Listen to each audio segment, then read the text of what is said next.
How to deposit in Coinjar. Hi everyone, welcome back to another episode. In today's video, I'm going to show you how you can deposit on Coinjar. So there are different ways of depositing on Coinjar. You can either deposit it through a bank account or you can use online banking whatsoever.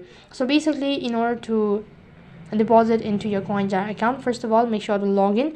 Now, due to some security concern, the screen won't appear, so I'm just gonna instruct you. Make sure to follow the instruction as guided. Now, once you're logged in, tap or click on the deposit button on the home screen and then select bank, and then take a note of the BSB and your account number.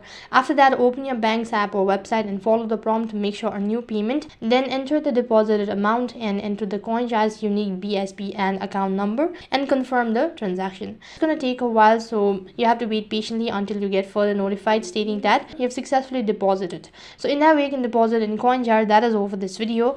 I hope the video was helpful. Make sure to like, share and subscribe to our channel. Thank you for watching. See you in the next video.